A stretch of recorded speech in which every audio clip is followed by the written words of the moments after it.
Couldn't they have just given Aaron Rodgers a finger instead of wasting a draft pick on this guy? Wouldn't that have just been easier? You're listening to Unscripted with Mike and Chris, brutally honest sports talk. And now, here is Mike Jansen. Hi, and welcome to this 532nd episode of Unscripted. Mike Jansen, hello. Chris Fluke, say hi. As we're simulcasting here on the 20 of July? 25th. 25th. So the last Saturday of July, right? Mm-hmm. Yeah, technically, I think. Yeah, well, maybe not. Yeah, August 1st is the next one. August 1st, yeah. So the last Saturday of July. A lot of things to talk about. Some news in all of the big four that we generally talk about. And in later editions this week, we are going to go through our top 10 most disliked, most weird, most stupid, whatever, sports nicknames of teams from the wonderful and wacky world of sports. I've got a list of 10, but I've got another list of about 30 names that are just silly and stupid. And, you know, the amazing thing going through that, I know we're supposed to be doing headlines, but I'll get there. The amazing thing going through there is how many minor league baseball teams have some really screwed up names. Or high schools. High schools? Oh, yeah. I've got one in here that my dad went to.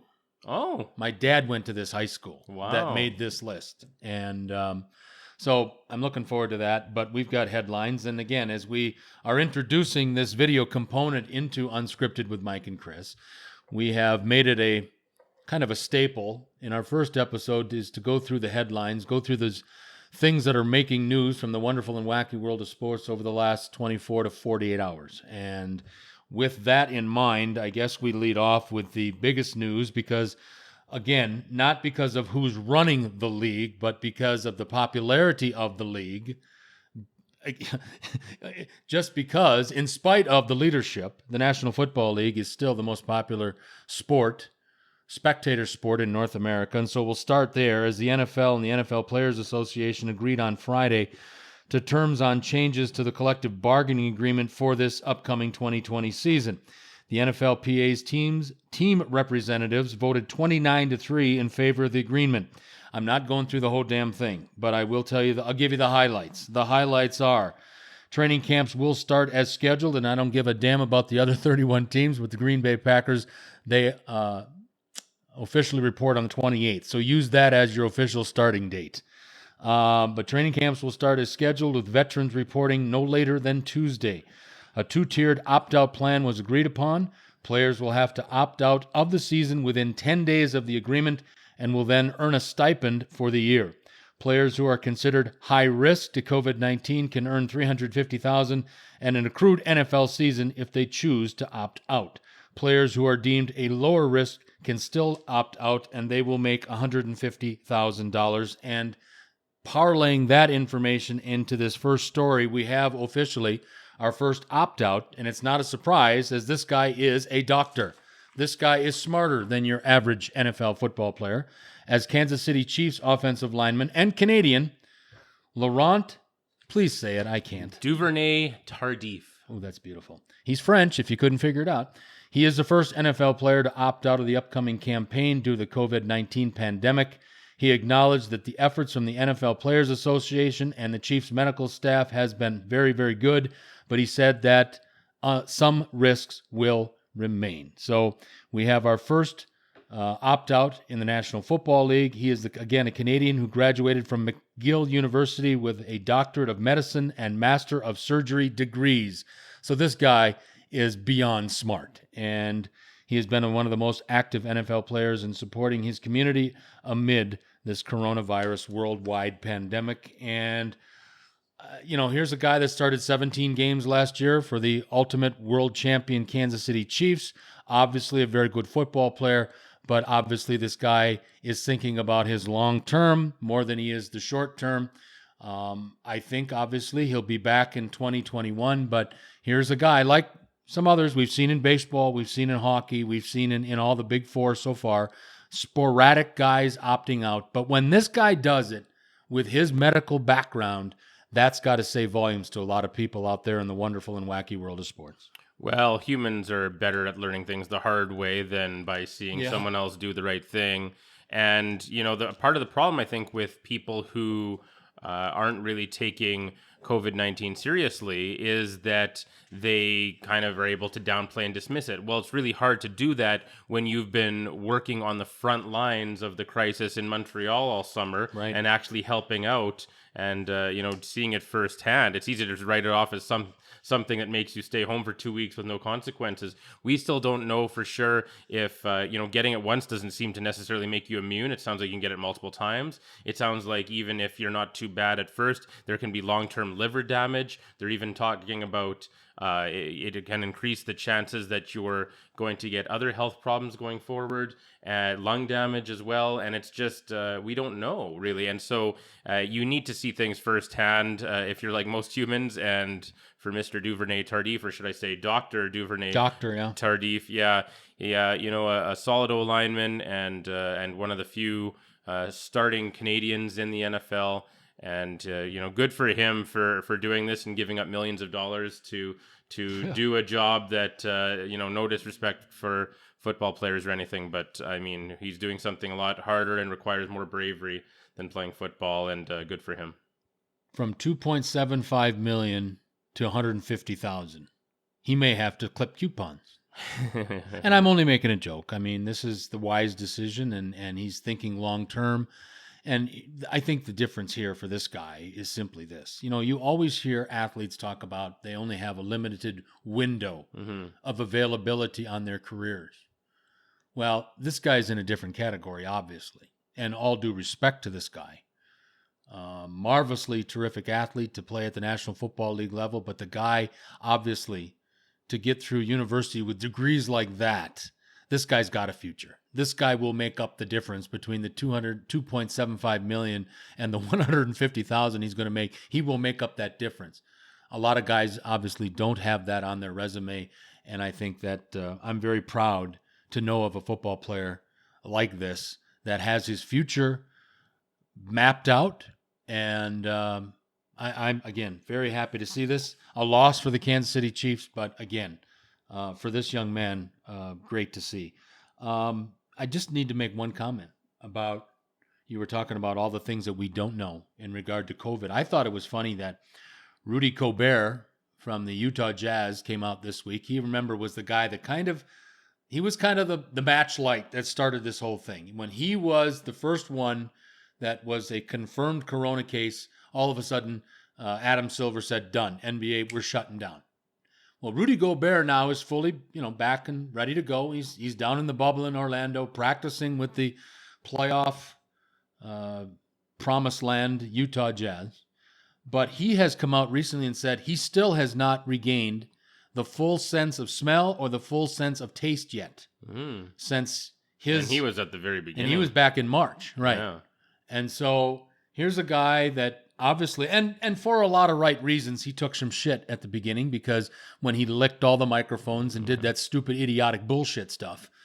But here's a guy that was kind of I don't want to say poster child, but he was the guy that started the shutting down of these leagues. When Rudy Gobert was diagnosed as having confirmed a case of COVID-19, the NBA used him, and we're shutting things down. And that was, in this case, I know the National Hockey League, because you always remind me that Edmonton played on the Tuesday after, but this was Friday, March the 12th or something like that. And this was the poster child. And he says that he still does not have full use of his sight or sense of smell or his sense of taste since he was diagnosed with COVID-19. Let's quickly stay with some news and notes in the NFL. A really good one. And I don't know what's going to happen to this guy. I really don't. Because this is the guy that I think a lot of people, going back to the infamous 2005 draft, where a lot of people obviously felt the San Francisco 49ers royally screwed up. And we as Packer fans are very happy that the 49ers screwed up. But if you had to do a redraft of the 2005 draft, this guy would not be number one taken overall. I guarantee it. I don't know much in life, but if you were to redraft the 2005 NFL draft, Alex Smith out of the University of Utah would not be the number one overall pick of the 2005 draft. That honor would go to one Aaron Rodgers of the University of Cal Berkeley. But good news, Alex Smith, I think, obviously is going to always be remembered as the guy that a lot of people felt that Rodgers should have been taken number one. Ultimately, Alex Smith did become the starting quarterback, and a very good one in San Francisco. But then obviously you had Colin Kaepernick come in and displace him. Then Alex Smith goes to Kansas City, does a nice job in the early years of Andy Reid's coaching gig out in Kansas City. And then all of a sudden you've got a guy named, Patrick Mahomes, and Alex Smith gets kicked to Washington. Alex Smith is the starting quarterback in Washington and undergoes one of the most gruesome, if not the most gruesome, football injury anybody has ever seen. And that includes, in my estimation, that 1986 unbelievable leg injury to Joe Theismann when Lawrence Taylor tore his ass up. And that was the end of Joe Theismann's career as a football player in period. But the good news from Friday, in my estimation, in regard to Alex Smith, the Washington, formerly known team as the Redskins, Alex Smith told ESPN on Friday that he has received clearance from his surgical team to resume all football-related activities and expects to report to the team facility on Monday for a full physical with the team doctors. And I think this is a couple things. I think this is awesome. I can't believe that this guy made it all the way back. I mean, this guy was thought to potentially could have died from this. He, at very least, could have lost his right leg. But he has come back. He has been cleared by his surgical team. But my question to you, sir, is there a place and is there a team of the 32 National Football League teams? Is there a team? And I don't think it's going to be Washington because you've got Haskins out there.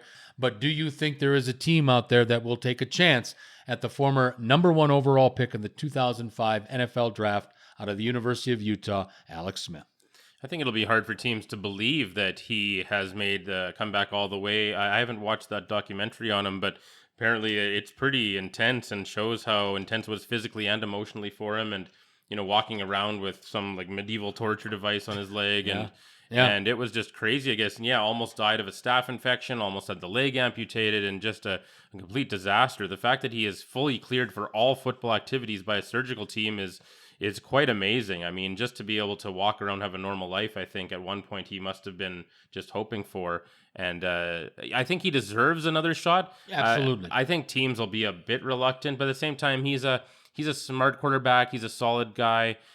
He kind of reminds me, he's like the football equivalent of Ryan Nugent-Hopkins. You know what I mean? Nice. Like yeah, he's okay. first, I can see that. Like he's first overall. Probably shouldn't have been first overall, but still really good, really solid, long, respectable career. Nice. I like smart that player. analogy. Yeah. You know what I mean? And so it's kind of like that. And so I think everybody's rooting for Alex Smith, and I hope he gets another shot. But it's I don't see an obvious opening for him right now. But before long, we could easily see teams looking for him. Probably not as an every down starter. I think he comes in as somebody's backup. I think he'd be a great choice as a backup in places like, I don't know, Green Bay. Yeah.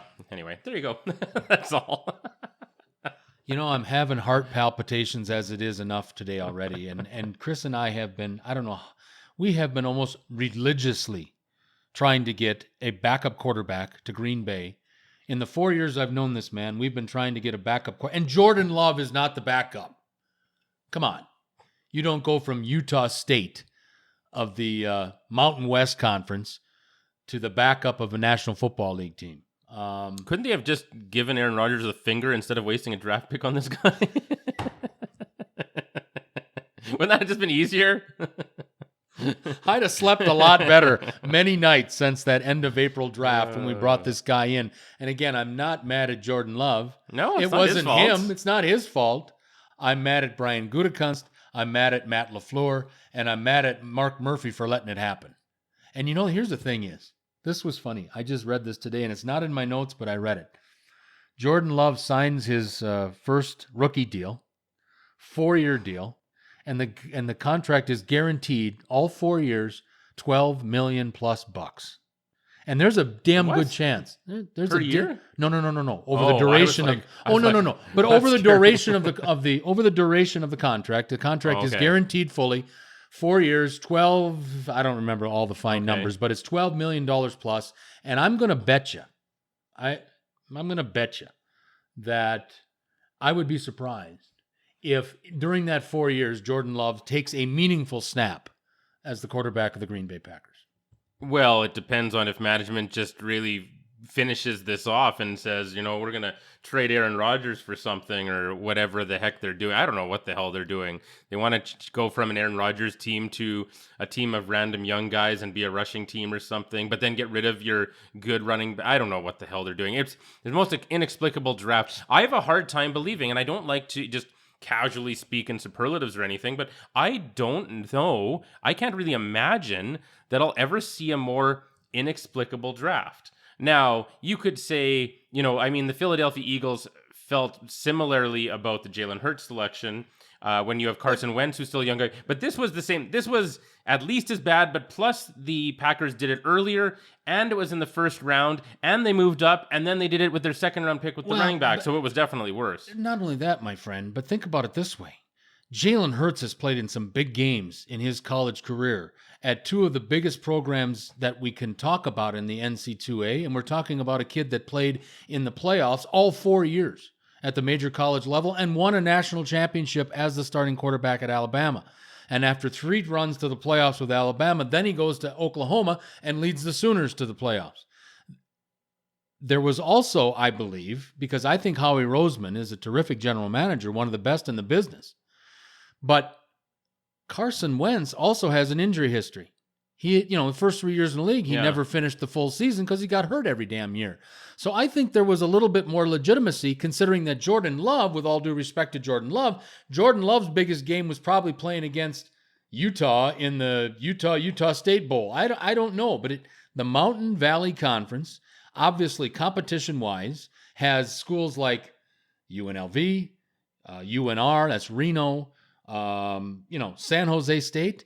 Does that sound like LSU and Alabama and Texas A&M and Florida No, it doesn't. It's not the same. So I guess what I'm saying, long-winded, is I'm still pissed off, obviously. And second of all, I still believe in my heart of hearts, and I think you'll agree with me, is that the Packers could have gotten Jordan Love in the second round, or God forbid, maybe even in the third round, instead of moving up and taking him at 26 overall. I still think, and obviously I'm still having issues with. I don't know. Yeah. NFL, real quick, a couple things, just a couple of notes here. I'm happy for this individual. I just don't like the team that signs his paychecks. It's good news that the Minnesota Vikings and head coach Mike Zimmer have agreed to a multi-year extension to coach the team. That's the best thing the Vikings have done this offseason. I have great respect for Coach Zimmer, but again, I can't stand the team that signs his paychecks. Also, I understand confidence, and that is a huge thing in regard to athletes' ability to do the voodoo that they do on the playing fields that they choose to do it on. But this is ridiculous. I don't, and I know that Tyreek Hill can run he should be on an Olympic 4x100 team, and they'd win the goddamn race every time. This guy is unbelievably fast. This guy is like the cartoon character, the Flash. He's so fast. But this is stupid. Wide receiver Tyreek Hill, the Kansas City Chiefs, is predicting, okay, get ready for this. Drum roll, please, Chris. 7 Super Bowl titles for the current version of the Chiefs. Okay, before I let Chris have a comment on that, there is no way in hell that somebody in this day and age of salary cap and the restrictions of salary cap, and you just signed your marquee quarterback to a 500 and whatever contract. It's a 10-year extension with everything included, comes out to $503 million. There is no way in God's green earth, and I believe that Andy Reid is one of the best coaches in the National Football League. But first of all, Andy Reid's not going to be there 7 more years.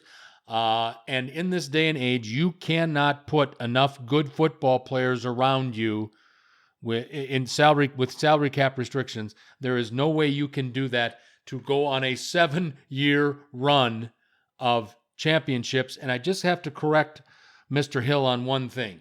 He is claiming that he wants to go after Jordan's record, Michael Jordan. He must have been watching The Last Dance or The Last whatever when we were all watching it in April, May, and June. But Jordan only won 6 titles.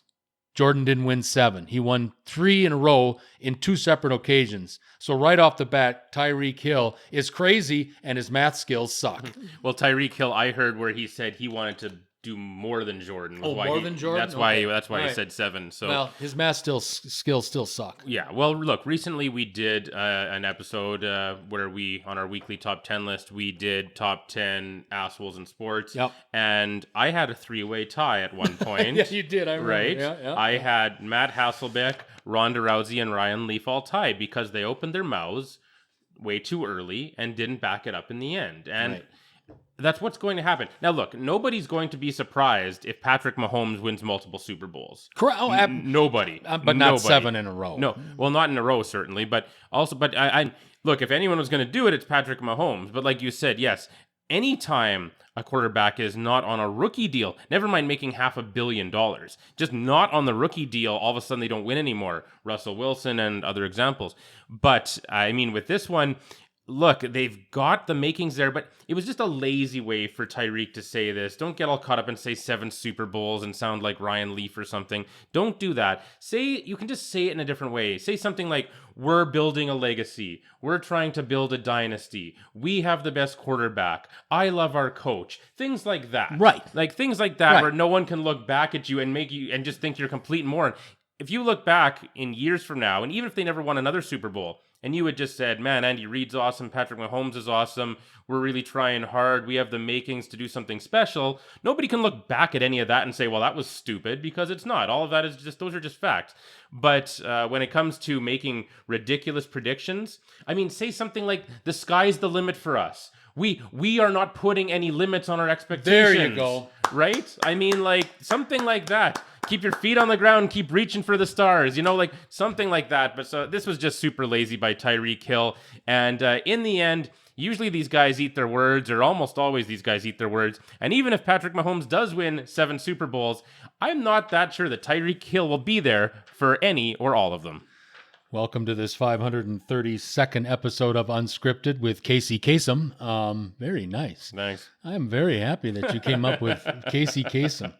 That was really good. I thought Casey Kasem was Before my time. Before your time, yeah, I know. absolutely. What did I have here? Oh yeah. Now this is totally meant to be a joke. I love Russell Wilson's game. You've heard me talk about this if you've listened to any of the previously produced 531 episodes of Unscripted with Mike and Chris. Is that I am a huge Russell Wilson fan. I think that he might be one of the most indispensable players in the National Football League, because if you take Russell Wilson away from the Seattle Seahawks, they are dog shit. Oh, that's nasty to think about. But I still have huge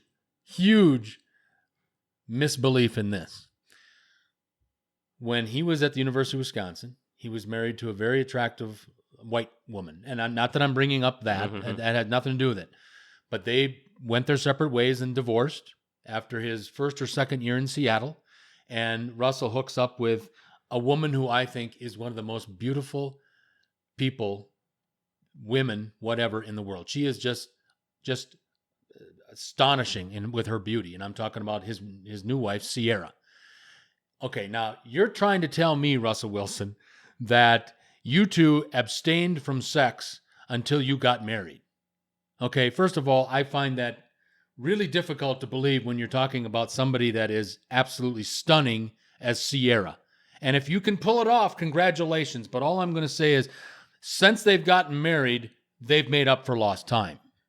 Because on Friday, Russell Wilson and his beautiful wife, Sierra, introduced their 3rd kid already into this world. So, Russell, congratulations for making up for lost time, pal. But I still, as great as I think you are, and what you did for the University of Wisconsin, and what you've done for the National Football League, especially obviously in Seattle, if you tell me that you couldn't be with Sierra until you got married, pal, I'm calling you out. I think you're a bit of a liar. I could not hold back if I had a woman like Sierra on my side. That's all I'm going to say. Well, we talked about this years ago about how, it was clearly because they were trying to appeal to, Russell Wilson's quite religious, I think. He's a strong Christian, and they do the prayer circle after, and then there was, I don't know if they had some tie to Disney or something. They had something or endorsing something or whatever. So they probably had a lot of pressure to look very wholesome. And I appreciate, that he tried to do that, and that's fine. And That's coming from a hard atheist like me, but I was just you going to know, say, but from you? look, as much as I believe the world would be an infinitely better place with no religion, at least if someone is, really trying to, be good about it, Yeah. I appreciate that. Now, the thing is, I would simply say that if you took away the religion from Russell Wilson, he would still be a good person. I don't think he needs that to be a good person. He, but that's fine.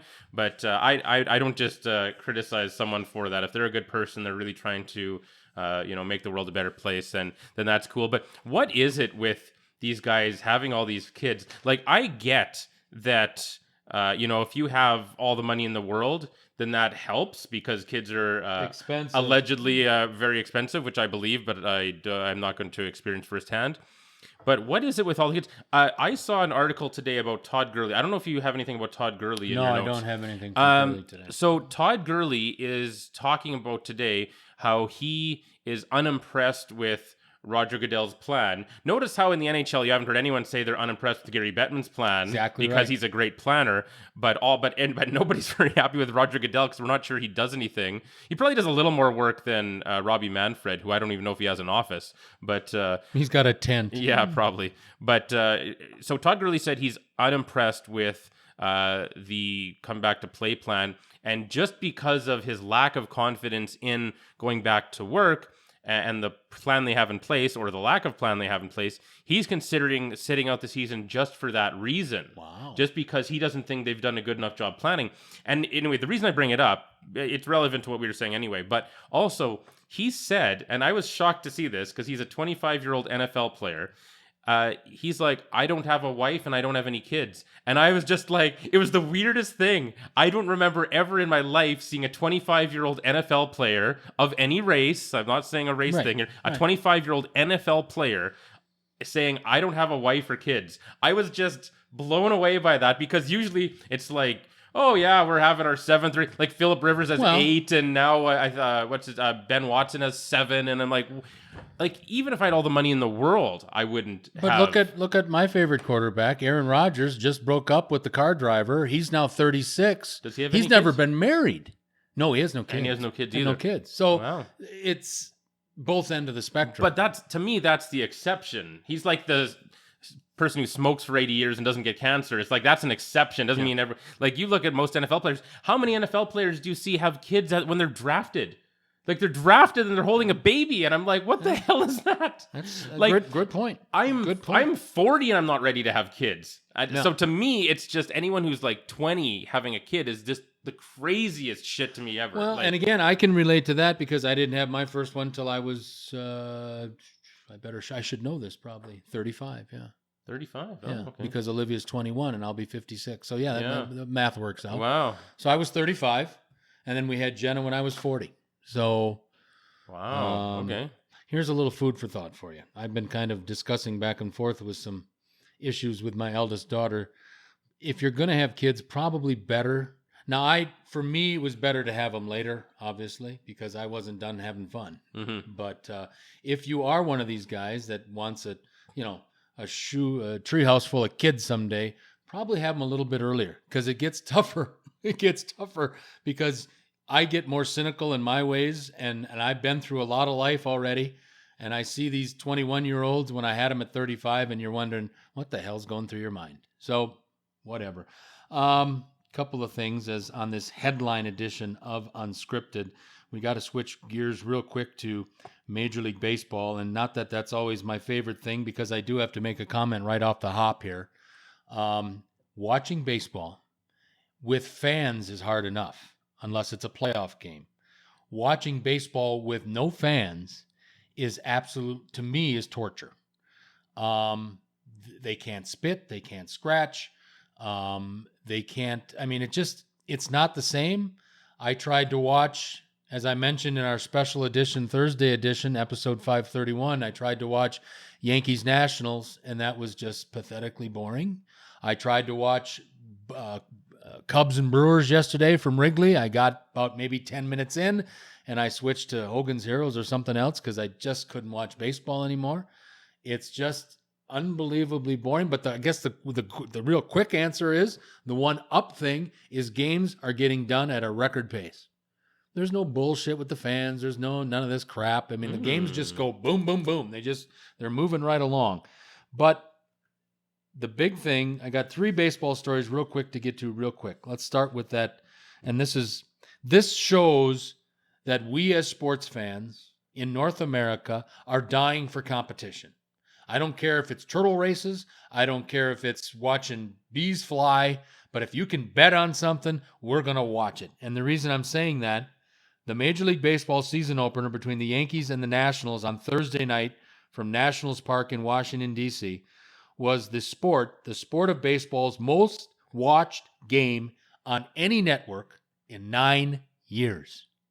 It's been 9 years since we've had a game that brought in that much or that many ratings points for the television guys. The game peaked at 4.48 million viewers, the most since a 2011 game between the Yankees and the Red Sox. That one was on ESPN, as was this one Thursday night from the U.S. capital city. But that was the most watched baseball game in 9 years. Now, I know it's the Yankees. It's the defending world champion Washington Nationals, but it's still baseball, guys. But that will show right there that we as sports fans will watch anything after having not watched live competition, minus UFC and some of the others, but of football, baseball, basketball, hockey, of the big 4, we will watch anything if we're going to watch a baseball game from start to finish, as it became the most watched baseball game in 9 years. I can't believe that. Real quick, also, the vagabond Toronto Blue Jays.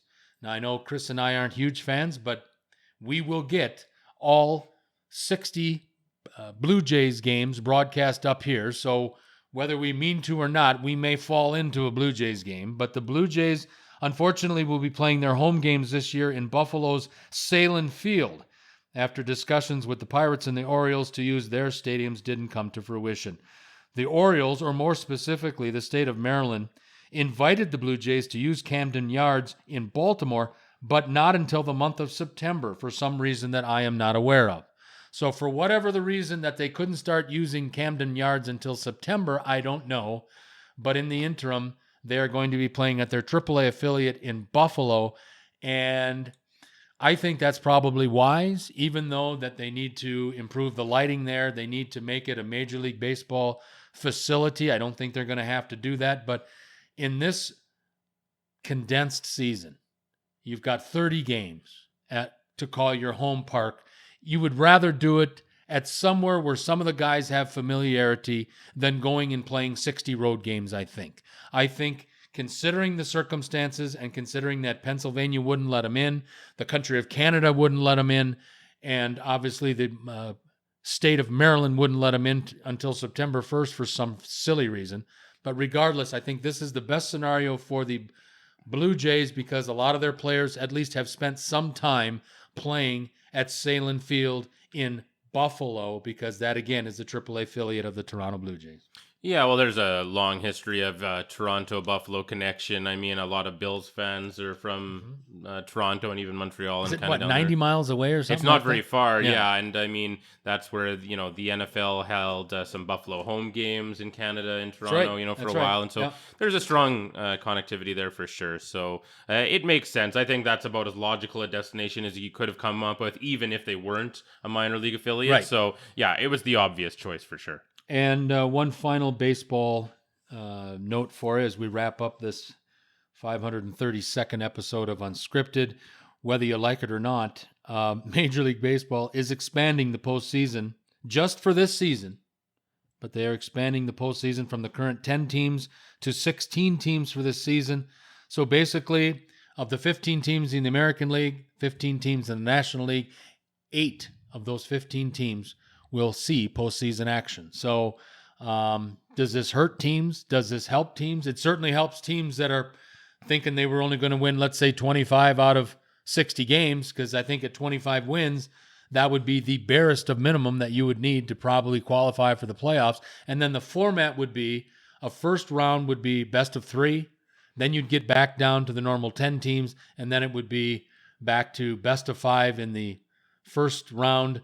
Then the league championship would be best of 7, and then obviously the World Series would be best of 7 as well. So as I sit here and lament watching crappy baseball in front of, well, the baseball's fine, but the ambiance is gone, the noise is gone, the organist is gone, the fans yelling bad things at the players is gone. We're going to have the possibility of seeing more baseball, and I know that excites the hell out of you. Well, no, it doesn't. I'm being facetious. But what I would say is that if you're looking at sports leagues and how many teams should make the playoffs, I can't stress this point enough.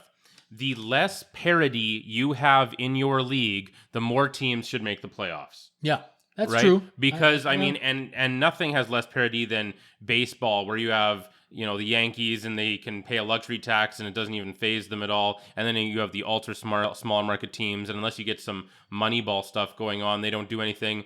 And as we've often said, the season is so long and fans just tune out by July, and if they know that their team's not going to do anything. And so if you actually have a much better chance of making the playoffs, not just any given year, but perpetually as well, then you can have more interest. If you're in a small market baseball team with no money, then there's no reason to get heavily invested in it, because it's Great point. It's a waste of your time. So if you're going to have like no proper parity in baseball, then at least have a bunch of teams make the playoffs so that most of your fan base doesn't just tune out by July. Wouldn't this be sad though? Let's just take a random team that hasn't seen the playoffs since, I don't know, since God created the earth.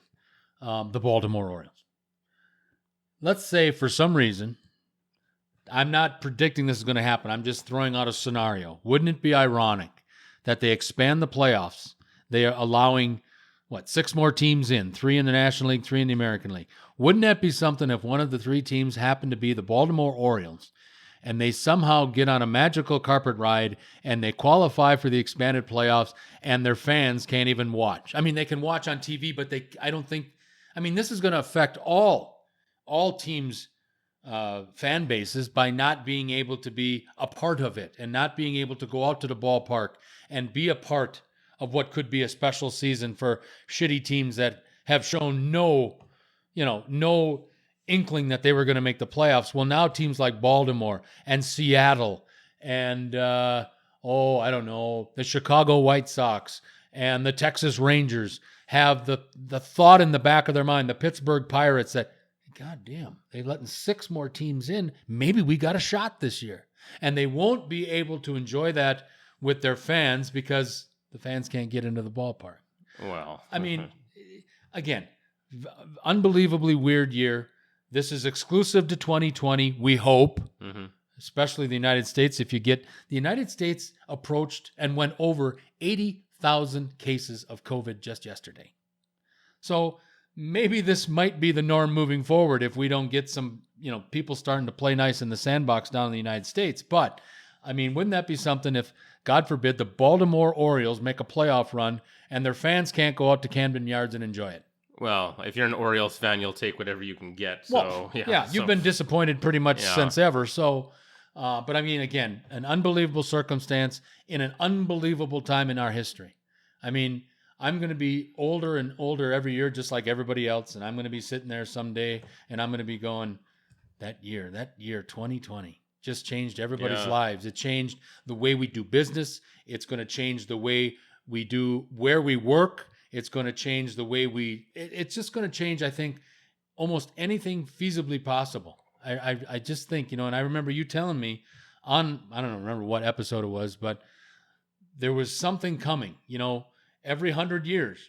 In 1920, we had the ending of World War I, and we had a boom time, but then we had, I think there was some illness back in 1920. Well, in 1918, the same year that the World War I ended, they had the Spanish flu. There you go. And it was funny, I saw a picture the other day of a notice from Kelowna, where we're both going to be coming up pretty soon here, and it was saying, like, the city of Kelowna, like, shut down, like, gatherings over so many people, over 10 people are banned, because of the Spanish flu. It was like exactly like today, but Correct. 102 years ago. Correct. Yeah, right. crazy. Exactly. So, unbelievable time, unbelievable circumstances, and it's really going to. The one interesting thing is going to see how all this plays out, And we've got more to talk about. We've got some NBA stuff. We've got some more National Hockey League stuff. It's funny, my favorite player name-wise in National Hockey League has gotten a hell of an endorsement for the Hart Trophy. That's what they call a tease for you in the radio business, folks. So a lot of things to get to, plus our top 10, taking a look at our top 10 list of some of the weirdest, some of the dumbest, some of the stupidest nicknames in team sports. That'll be coming up next on episode 533 of Unscripted. I'm really looking forward to that. I can't wait. Yeah. That's next. We're doing it next. I think we're going to go way past top 10. Yeah, we are. There's too many. It's amazing. We got to run on this 532nd episode of Unscripted. As always, we thank you for joining us both on the video and on the audio. And remember, folks, either way, please take the time to subscribe. All it is, even an idiot like me can do it. It's basically punch and you're subscribed. If you can do that for us, we would be eternally grateful. Having said all that, for the executive producer of Unscripted, Mr. Chris Fluke, I'm Mike Jansen. Until next time.